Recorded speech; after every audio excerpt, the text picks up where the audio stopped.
Hallelujah. Hallelujah. First of all, I want to thank my Heavenly Father who has given me this grace and this opportunity. और सबसे पहले मैं अपने स्वर्गीय पिता का धन्यवाद देना चाहती हूँ जिन्होंने मुझे अनुग्रह और ये अवसर दिया। And I want to thank my loving husband और मेरे प्यारे पति का धन्यवाद करना चाहती हूँ who has given me this opportunity to preach, to जिन्होंने share the word with you all. जिन्होंने मुझे ये अवसर दिया कि मैं वचन प्रचार करूं और आपके साथ वचन को बांटूं। Want to thank each one of you all for coming over here. आप सभी का धन्यवाद करना चाहती हूँ कि आप यहाँ पर आए। Give the mighty clap for yourself. अपने आप के लिए जोरदार तालियां बजाइए।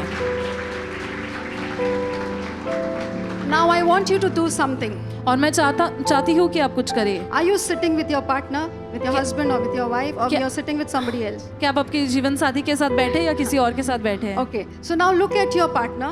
आपके साथी को देखिए, Look at your partner. अपने साथी को इस तरह देखिए I want you to open up your mouth and say louder what I'm saying. और मैं चाहती हूँ कि अपना मुंह खोलकर जोर से आप वो कहे जो मैं कह रही हूँ। You have to say, आपको कहना है, look at your partner. आपके साथी की ओर Don't look देखिए, at me or anybody else. हमारी ओर या किसी को मत देखिए। Say, I want to thank God कहिए, मैं धन्यवाद करना चाहती हूँ परमेश्वर that का God has blessed you in my life. कि परमेश्वर ने आपको आशीष दिया है मेरे जीवन में। Say louder again. जोर से फिर से कहे, You are a blessing for me आप मेरे लिए आशीष है and I love you. और मैं आपसे प्यार करता हूँ या करती हूँ। Amen. Amen. Give the mighty clap offering to the Lord. जोरदार तालियां दीजिए परमेश्वर को। You know why I told you to say this? क्या आप जानते हैं मैंने आपसे ऐसा कहने के लिए क्यों कहा? Because I know the pain that you're going through. क्योंकि उस दर्द को जिससे आप गुजर रहे हैं मैं उसे जानती हूँ। I have gone the same pain that you're going through. और जिस दर्द से आप गुजर रहे हैं उस दर्द से मैं भी गुजर चुकी हूँ। So today, this evening, इस शाम को you will not go empty hand. आप खाली हाथ नहीं लौटेंगे, You will be fruitful. आप फलवंत होंगे। God will bless you this evening. परमेश्वर शाम को आपको He आशीष will देगा। bless you this evening. इस शाम को परमेश्वर आपको आशीष देगा। Lord, right now I pray, oh Father, प्रभु इस समय मैं प्रार्थना करती हूँ as your पिता, people are gathered over here, oh Father. जैसे आपके लोग यहाँ पर इकट्ठा हुए हैं पिता, Lord, you bless them abundantly, oh Prabhu Father. बहुतायक रूप से आप उन्हें आशीष Listen to कीजिए। their cry this evening, oh Lord. इनकी पुकार को इस शाम को सुन As लीजिए they will Prabhu, call out to you, oh Lord. जैसे वे आपको पुकारेंगे प्रभु, You open the floodgates of heaven in their life, oh आप Father. स्वर्ग के झरोकों को इनके जीवन And में bless खोल them दीजिए abundantly, oh प्रभु, Lord. और बहुतायक रूप से इन्हें In आशीष Jesus' कीजिए। mighty name I pray. यीशु के सामर्थ्य नाम से मैं And प्रार्थना everyone say करती हूँ louder, amen. और सभी लोग जोर से कहेंगे आमेन। Kindly sit in the presence of God. कृपया परमेश्वर की उपस्थिति में बैठ जाइए। Brothers and sisters, भाइयों और बहनों, there are few pain that are deep and quiet as a pain of barrenness. और कुछ दर्द ऐसे होते हैं जो गहरे होते हैं और खामोश होते हैं, जैसे कि बांझपन का दर्द। Many couple they carry this pain silently. और बहुत सारे जो जोड़े होते हैं इस दर्द को खामोशी से उठाते When they हैं। are in public, जब वो लोगों के बीच में होते हैं they smile, वे मुस्कुराते हैं, they show as if everything is all right. वे ऐसा दिखाते हैं जैसे कि सब कुछ सही है। But when they are in private, लेकिन जब वो निजी समय बिताते they हैं, struggle. वे संघर्ष करते हैं, They sit quietly and they cry. वे शांत होकर बैठते हैं और रोते हैं। There are some questions that arise in your mind. आपके दिमाग में ऐसे कुछ सवाल उठते हैं, Why is this happening to me? ऐसा मेरे साथ क्यों हो रहा है? Did we do something wrong? क्या हमने कुछ गलत किया? Will God answer our prayer? क्या परमेश्वर हमारे प्रार्थनाओं का उत्तर देगा? How many of you have this question like that in your mind? आप में से कितने लोगों के दिमाग में ऐसे सवाल आते हैं? I am raising my hand because I had this question before I conceive Aaron. और मैं अपना हाथ इसलिए उठा रही हूँ क्योंकि मेरे पास भी ये सवाल था एरन को जन्म देने से Today पहले। I want to tell you आज मैं आपसे कहना that चाहती हूँ Lord understands your pain. कि परमेश्वर आपके दर्द को समझता है। There are some stories, greatest stories in the Bible. और बाइबल में कुछ महान कहानियां हैं। There are couples who did not have children. ऐसे जोड़े थे जिनके कोई संतान नहीं थे, But later on, God brought their fruitfulness into the testimony. लेकिन Their बाद barrenness into the fruitfulness. लेकिन बाद में परमेश्वर ने उनके बांझपन को फलवंतता में बदल दिया। So God has a history of turning the barrenness into fruitfulness. तो परमेश्वर का ये इतिहास है कि वो बांझपन को फलवंतता में बदलता है। So I want to declare that you are a fruitful person. मैं ऐलान करना चाहती हूँ कि आप एक फलवंत व्यक्ति हैं। God's heart is for fruitfulness. परमेश्वर का जो हृदय है फलवंतता के लिए है। From very beginning, fruitfulness was a part of God's blessing in people's life. और शुरुआत से ही फलवंतता परमेश्वर की आशीष जो मनुष्य पर थी उसका एक हिस्सा था। So let me show to you in Genesis chapter 1 verse 28. तो मैं आपको दिखाना चाहती हूँ उत्पत्ति की किताब पहला अध्याय 28 वचन। Genesis chapter 1 verse 28. उत्पत्ति का पहला अध्याय 28 वचन। Then God blessed them and said to them, be fruitful and multiply, fill the earth and subdue it. और परमेश्वर ने उनको आशीष दी और उनसे कहा फूलो फलो और पृथ्वी में भर जाओ। Now you open your mouth and say to your partner that God has blessed me. You are fruitful and we will multiply. अब अपने साथी से कहे कि परमेश्वर ने मुझे आशीष दिया है, मैं फलवंत हूँ और हम बढ़ोतरी करेंगे। Brothers and sisters, children are described in the Bible as a blessing from God. और बच्चों का वर्णन किया गया है बाइबल में परमेश्वर की ओर से एक आशीष के रूप में। In Psalms chapter 127 verse 3 to 4, और भजन संगीता 127 तीसरे और चौथे वचन में it says, behold, children are a heritage from the Lord. और ऐसा लिखा गया है, देखो बच्चे यहोवा के दिए हुए विरासत है। The fruit of the womb is a reward. गर्भ का फल उसकी ओर से प्रतिफल है। Like arrows in the hand of warrior, so are the children of one's youth. जैसे वीर के हाथ में तीर, वैसे ही जवानी के बच्चे होते हैं। You know, God's intention was never barrenness. और परमेश्वर का इरादा कभी भी बांझपन नहीं है। His desire in life was growth और and multiplication. और उसकी इच्छा ये थी जीवन बढ़ना और वृद्धि। That is why, brothers and sisters, in Bible it shows और इसीलिए भाइयों और बहनों बाइबल में ऐसे दिखाता है God stepping in some situation in some couple's life, कि परमेश्वर कुछ जोड़ों की जिंदगी में कदम रखता है those who had no children. जिनके कोई संतान नहीं थे। Barrenness in the Bible does not mean that God is absent. और बांझपन जो है बाइबल में इसका मतलब ये नहीं है कि परमेश्वर वहां पर अनुपस्थित है, But God wants to reveal His power, His faithfulness to you. लेकिन परमेश्वर अपने सामर्थ को, अपने विश्वास योग्यता को आपको प्रकट करना चाहता है। Many people in the Bible, they face barrenness. और बाइबल में बहुत सारे लोगों ने बांझपन का सामना किया। When you read the Bible, you see the same pattern. और जब आप बाइबल पढ़ेंगे तो उसी पैटर्न को आप देख पाएंगे। Many important people of God, परमेश्वर के बहुत सारे मुख्य लोग whom God had a plan in their life, और जिनके लिए परमेश्वर ने योजना बनाई थी, were born through the parents who had no children first. वो ऐसे माता पिता से जन्मे जिनका कोई बच्चा नहीं था या संतान नहीं था Abraham पहले। and Sarah. और इब्राहिम और सारा, Throughout her life, she had no children. उसकी जीवन भर उसका कोई संतान नहीं था, But God promised Abraham, लेकिन परमेश्वर ने इब्राहिम से वादा किया Sarah will have a son. कि सारा का एक बेटा होगा। This promise is for you also. ये वादा आपके लिए भी है। You will be fruitful, you will not be barren. आप फलवंत होंगे, आप बांझ नहीं होंगे। Let's open your Bible to Genesis 17 verse 16. आइए अपने बाइबल को खोले उत्पत्ति के 17 अध्याय 16वां वचन में। This promises, brothers and sisters, और ये जो वादा है भाइयों और बहनों, you have to write it down and you have to confess these promises over your life. आपको इसे लिखना है और आपके जीवन पर इन वादाओं को आपको अंगीकार करना है। Bible says in verse 16, और बाइबल 16वें वचन में कहती है, I will bless her and give you a son by her. मैं उसको आशीष दूंगा और तुझको उसके द्वारा एक पुत्र दूंगा, And she will be the mother of nations. और वो जातियों की माँ बनेगी। See, brothers and sisters, Sarah was very old. और सारा की उम्र हो चुकी थी। Whatever is impossible with doctors, with people, it is possible with God. और जो कुछ भी डॉक्टरों के लिए, लोगों के लिए नामुमकिन है, वो परमेश्वर के लिए मुमकिन है। Whatever people says, और चाहे लोग कुछ भी क्यों ना कहे, you see what God says about you. आप वो देखिए जो परमेश्वर आपके बारे में कहता है। Sarah gave birth to a son called Isaac, और सारा ने जन्म दिया एक पुत्र को जिसका नाम इसहाक था, which means laughter.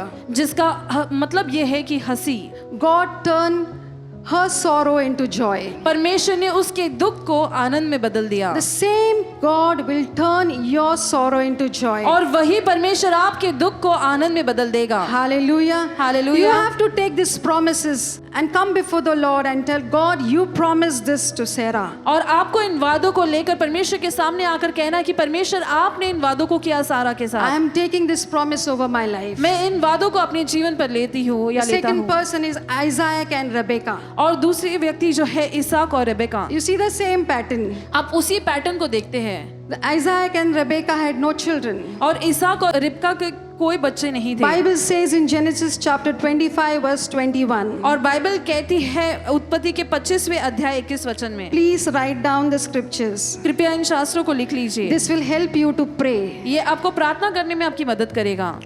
It says Isaac prayed to the Lord for his wife. और यहाँ पर लिखा गया इसाक की पत्नी तो बांझ थी, तो उसने इसाक ने अपनी पत्नी के लिए प्रार्थना की।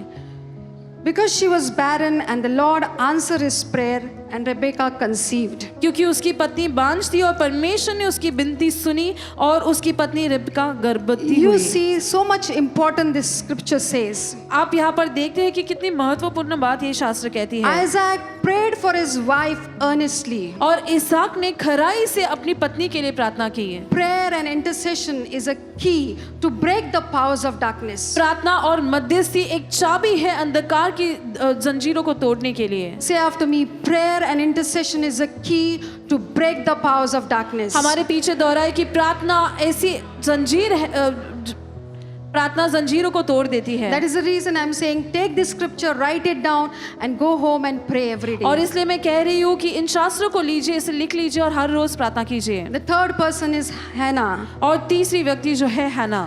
Brothers and sisters, Hannah's story is one of the most touching story. और हन्ना की कहानी जो है दिल को छू लेने वाली कहानी है। This story is like she was deeply in pain. और इसकी कहानी ऐसी है कि वो बहुत ज्यादा दर्द में थी। She came before the Lord. She had no children. वो परमेश्वर के सामने आई, उसके कोई संतान She नहीं came थे। before the Lord and started praying, crying before the Lord. वो परमेश्वर के सामने आकर परमेश्वर के पास रोने लगी This is what I did. कि ऐसा मैंने किया, This is what I did मैंने भी ऐसा when किया I had my miscarriage. जब मेरा गर्भपात हुआ।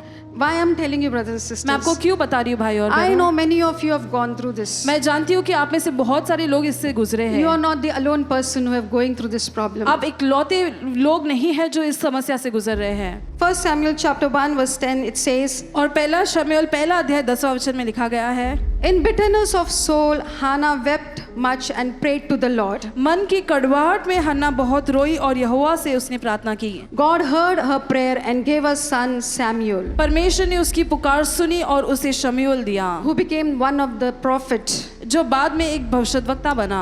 Today when you pray, brothers and sisters, आज जब आप प्रार्थना करते हैं भाई और don't get बहनों, distracted. अपने ध्यान को भटकने मत Cry दीजिए, out to the Lord. परमेश्वर के पास रोइए। I see sometimes some people when we start praying during the healing service, they will look here and there. और कभी कभार मैं ऐसा देखती हूँ कि चंगाई के सत्र के दौरान कुछ लोग प्रार्थना करने के बजाय यहाँ वहाँ देखते They will हैं। see somebody else what is happening over there. वो किसी और को देखते हैं कि If वहाँ somebody क्या is हो रहा है। manifesting, they will open their eyes and see. वो अपनी आंखें खोल के दूसरों लोगों को देखते हैं। If you want blessing from God, अगर आप परमेश्वर से आशीष चाहते हैं, you ask blessing from God. अगर आप परमेश्वर से आशीष Don't मांगे, look at somebody else what God is doing in that person's life. किसी और को मत देखिए कि परमेश्वर उसकी जिंदगी में क्या कर रहा है। You want from God, lift your hand and start praying. आप परमेश्वर से चाहते हैं तो अपने हाथ उठाकर प्रार्थना करने So शुरू today when we कीजिए। start praying, तो आज जैसे हम प्रार्थना करेंगे, don't look at anybody. किसी और को मत देखिए, You look at your God आप अपने परमेश्वर को देखिए who is going to reward you. जो आपको प्रतिफल देगा। Hallelujah. Hallelujah. The third person is Zechariah and Elizabeth. और तीसरे व्यक्ति है जकरिया और एलशिबा। This is from the New Testament, और ये नए करार से है। Luke chapter 1 verse 7. और लूका पहला अध्याय 7वां वचन। It says, they had no child because Elizabeth was barren and they were both very old. और इसमें कहा गया है क्योंकि एलशिबा बांझ थी, वे दोनों बूढ़े थे, इसलिए उनका कोई संतान नहीं था।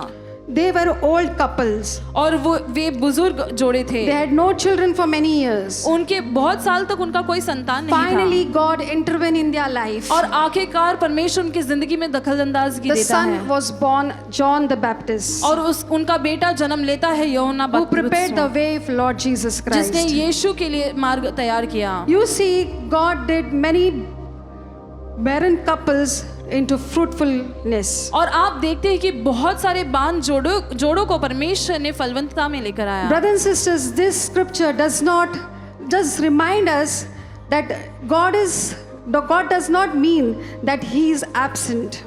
और ये शास्त्र हमें याद दिलाता है कि बांझ रहना इसका मतलब ये नहीं है कि परमेश्वर वहां पर गैर मौजूद है। That does not mean God has rejected you. इसका मतलब ये नहीं है कि परमेश्वर ने आपको ठुकरा दिया है। God wants to do something big in your life. परमेश्वर आपके जीवन में कुछ बड़ा करना चाहता God है। wants you to stand as a testimony for His glory. परमेश्वर चाहता है कि उसकी महिमा के लिए आप गवाही के रूप He में खड़े wants to हो। reveal His power and His faithfulness in your life. वो अपने सामर्थ और अपनी विश्वास योग्यता को आपके जीवन में प्रकट करना चाहता So what है। He did तो उसने क्या in किया? Hannah's life, हन्ना के जीवन में, Elizabeth's life, एलिशबेथ के जीवन Sarah's में, life, सारा के जीवन में, He is going to do the same thing in your life. वो आपके जीवन में भी ऐसा करने वाला He है। will bless you. वो आपको आशीष You देगा। will be fruitful. आप फलवंत होंगे। Hallelujah. Hallelujah. I want to share my testimony. मैं अपनी गवाही बांटना चाहती हूँ।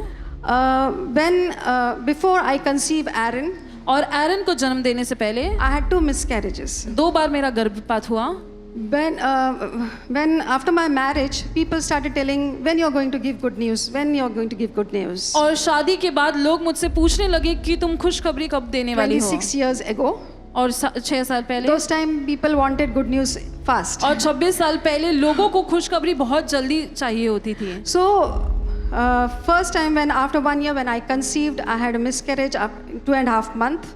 और 1 साल के बाद जब मैंने गर्भधारण किया तो 2.5 महीने के बाद मेरा गर्भपात हुआ And I was crying like a baby और बच्चे के समान मैं रो रही थी because I lost my child. क्योंकि मैंने अपना बच्चा खो दिया। I had many questions like this. और ऐसे बहुत सारे सवाल थे मेरे पास, I had many questions as you have. और जैसे आपके पास सवाल है वैसे मेरे पास भी थे। But God लेकिन परमेश्वर did something good in my life. ने मेरे जीवन में कुछ ऐसा किया। I used to ask this question to my husband. मैं अपने पति से सवाल करती थी Why God is doing like that? कि परमेश्वर ऐसा क्यों कर रहा It's है। not like that he was also he was happy. He was also in pain. और ऐसा नहीं था कि वो खुश थे, वे भी दर्द में थे। But husband, they don't show.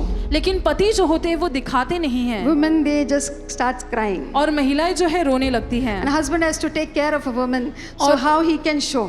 तो पति को अपनी पत्नी का ख्याल रखना पड़ता है, इसलिए वो कैसे So I दिखाए। have heard people saying, "Arey, husband day, nothing happens to them, but wife." I said, "No, it happens for both husband and wife." और मैंने कुछ लोगों को ऐसे कहते हुए सुना कि पति पर कोई असर नहीं होता, लेकिन ऐसा नहीं है, दोनों पर असर पड़ता So है। then my mother-in-law said, "Why don't you go for a treatment?" तब मेरी सासू माँ ने कहा कि क्यों ना तुम इलाज करवाओ। So I went for the treatment, तो मैं इलाज के लिए गई, but that also did not work. लेकिन वो भी काम नहीं हुआ। I conceived मैंने गर्भधारण किया and I again had a miscarriage. और फिर से गर्भपात हुआ। I was crying a lot. मैं रो रही थी। When people used to ask me, जब लोग मुझसे पूछते I थे used to feel, मुझे ऐसा लगता, I used to feel ashamed. मुझे शर्मिंदगी महसूस होती थी। And one day I came before the Lord और एक दिन मैं परमेश्वर के सामने आई and I said, "Lord, you have blessed the people who they don't want child. और मैंने कहा परमेश्वर तूने ऐसे लोगों को आशीष दिया है जिन्हें बच्चे की जरूरत नहीं They है are throwing their children in the dustbin or somewhere else." और वो बच्चे को ऐसे कूड़े में फेंकते या फिर कहीं पर भी छोड़ देते हैं। And as a daughter, I started talking to my heavenly Father. और एक बेटी के रूप में मैंने अपने स्वर्गीय पिता से बात करना शुरू किया I started telling, "Lord, what is the problem with me?" और मैं उनसे पूछने लगी कि परमेश्वर समस्या क्या है मेरे साथ। I started quoting the scripture, the word of God over my life. इस शास्त्र को, इस परमेश्वर के वचन को अपने जीवन पर मैं ऐलान करने लगी। I and my husband started praying every day. मैं और मेरे पति हर दिन प्रार्थना करना शुरू I किया used to ask my husband which scripture I can quote. और मैं अपने पति से पूछती थी कि कौन से शास्त्रों को मैं कहूँ। He used to tell me. Now those time there was no Google and all, so we were not able to. So now that time I used to ask him which scripture I can quote over my life. और उस समय कोई Google नहीं होता था, तो मैं अपने पति से पूछती थी कि कौन सा वचन लेकर मैं प्रार्थना So he करूं। used to give me the scriptures and I started quoting the word of God, the scripture over my life, over my husband. तो उस वचन को वो मुझे देते थे और उन वचनों को मैं अपने पर और अपने पति पर, अपने जीवन पर बोलती And I थी। used to remind Lord, Lord, you said in your word. और मैं परमेश्वर को याद दिलाती थी, परमेश्वर तूने अपने So वचन में now I कहा, want a gift of a child from you. तो अब मुझे बच्चे का वरदान चाहिए आपसे। Doctors can't do anything. Doctors कुछ नहीं People कर पा can't do रहे, anything. लोग कुछ नहीं But कर only you will सकते, help me. लेकिन केवल आप मेरी मदद करेंगे। So you have to go before your heavenly Father तो आपको आपके स्वर्गीय पिता के सामने जाना and cry है before Him. और उसके सामने पुकारना I know है, the रोना pain है। that you go through. मैं जानती हूँ उस दर्द को जिससे आप Your गुजरते heavenly हैं। Father knows the pain that you go आपके through. स्वर्गीय पिता उस दर्द को जानते हैं जिससे आप गुजर रहे You हैं। have to pour out your pain towards Him आपके दर्द को उसके सामने आपको उंडेलना है and ask God according to the scripture to bless you. और वचन के अनुसार परमेश्वर से मांगे कि वो आपको आशीष दे। And the third time when I conceived, और तीसरी बार जब मैंने गर्भ धारण किया, I had that fear. मुझे वो डर था I don't want to go through that miscarriage again. कि मैं फिर से उस गर्भपात के दौर से नहीं गुजरना चाहती So I हूँ। used to tell my husband. तो मैं अपने पति से कहती थी, Then he told me, quote this scripture, keep your hand on your stomach and start quoting this scripture over yourself. तो वो मुझसे कहते थे कि अपना हाथ अपने गर्भ पर रखो और वचन को अपने आप पर बोलो। Every day I started quoting the scripture over my stomach. और हर दिन वचनों को मैं अपने पेट पर बोला करती थी। And there was like all the 9 months, I had no problem, no complications, nothing. God blessed me with a good child. I have 2 children, Aaron and Abigail. और पूरे 9 महीने कोई भी समस्या नहीं आई और परमेश्वर ने मुझे 2 बच्चे एरोन और एबिगेल के साथ आशीषित This किया। happened only because of my heavenly Father. और ये हुआ केवल मेरे स्वर्गीय पिता के कारण। So don't feel that you are left out. ऐसा मत सोचिए कि आपको हटाया गया है, आप Don't इकलौते think, हैं। Lord, what is wrong with me? ऐसा मत सोचिए कि परमेश्वर मेरे साथ क्या गलत है। If you have to speak, you have to go in front of your heavenly Father and start telling Him, Lord, so and so thing is the problem. Bring me out of this. I want the gift of a child. आपको स्वर्गीय पिता के सामने जाकर बोलना है कि परमेश्वर ऐसी समस्या है, मैं ये चाहती हूँ कि आप मुझे बच्चे का वरदान Don't दें। bother what people are talking about you. और इसकी परवाह मत कीजिए कि लोग आपके बारे में क्या कह रहे हैं। Be concerned what God is talking about you in the Word of God. इसकी परवाह कीजिए कि परमेश्वर आपके बारे में वचन में क्या कहता है। Hallelujah. Hallelujah. Give the mighty clap offering to the Lord. जोरदार तालियों की भेंट दीजिए परमेश्वर को।